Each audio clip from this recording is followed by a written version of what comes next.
What's a bad miracle? Is there a word for that? Something so awful, yet so entrancing. What kind of unspeakable power do we give to these events by capturing every moment from every angle and replaying them over and over and over again until they've lost all meaning? That's the central question behind Jordan Peele's deliciously original new film, Nope, which I had the absolute pleasure of seeing this past weekend. In case you're on the fence about seeing the film, don't worry, I'm going to give you all of my spoiler-free thoughts. So, for sneak peek, I'm Ryan Schwinn, and let's get started.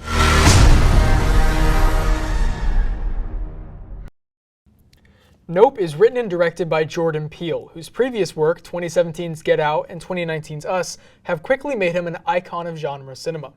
Peele is arguably one of the last truly bankable directors in the midst of an IP-driven world, his name alone driving audiences en masse to the theater, which unfortunately comes with heavy expectations. While Nope is still a horror movie, audiences expecting another round of Get Out could leave the theaters scratching their heads. Nope is far less metaphorical than its predecessors and less subtle, but that's not to say that the film is without heavy thematics. The film follows a pair of siblings, Emerald and O.J. Haywood, played impeccably by Keke Palmer and Daniel Kaluuya, who attempt to capture photographic evidence of a real UFO that they believe has been terrorizing the horse ranch they call home. See, Emerald and O.J. come from Hollywood royalty.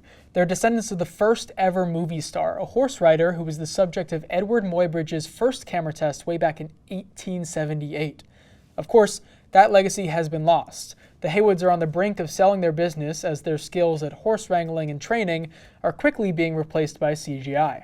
So it's no surprise that when an opportunity for fame, fortune, and an indelible legacy arises, the siblings don't hesitate, even when it means putting their own lives in danger. And thus begins Peele's intricately crafted narrative, one that is in conversation with Hollywood's troubled history while also following in the footsteps of the smart, sleek blockbusters that Hollywood used to make all the time. Emerald and O.J.'s obsession with capturing the money shot, or the Oprah shot as they call it, continually put their lives at risk, but their passion for capturing the horrible spectacle is reflective of Hollywood.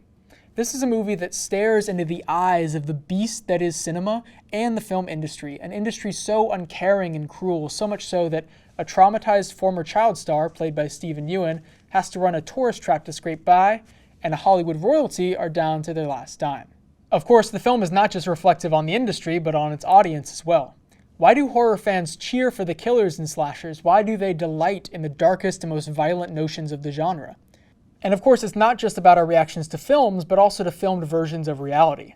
For a generation who have grown up watching 9/11 newscasts and school shooter videos on Twitter, in an age where you can turn on the daily news and watch live feed coverage of bombings in foreign countries and shootings on the street, for an audience obsessed with true crime podcasts and being the amateur detective that solved them, the film asks us, are we so obsessed with capturing these moments and reporting on them that we lose our humanity in the process? Is it possible that because our mind is so inundated with daily horrors bookended by Burger King commercials and reality TV ads that we become numb to it all? Who have we become that any kind of spectacle, no matter how dangerous or terrible, is addicting? Peele moves us through these ideas with set pieces designed to play with our expectations, and for an audience used to immediate gratification, Peele slows us down to what at times feels like an agonizing pace, but only because he's playing with what our ideas of what the film should be. He's pushing us to the edge of our seats moment by moment until the grand finale, which is captured stunningly by Hoyt van Hoytema's IMAX camera work, creating some of the most beautiful and breathtaking frames that need to be seen on the largest screen possible. Nope also boasts luscious sound work, the best of any of Peele's movies, which combines for an incredible theater experience.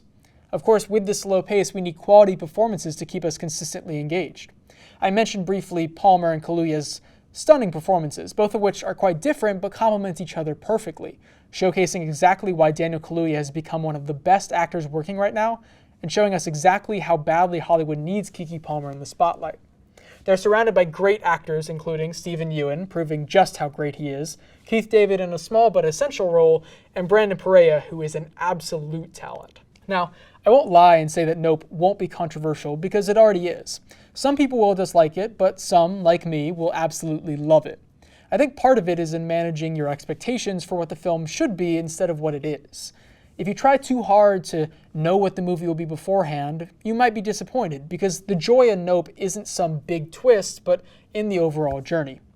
I'm giving Nope 4.5 out of 5 stars for what is, in my opinion, one of the most refreshing and original blockbusters in the last few years. But let me know what you thought of the film on social media at SneakPeekTV.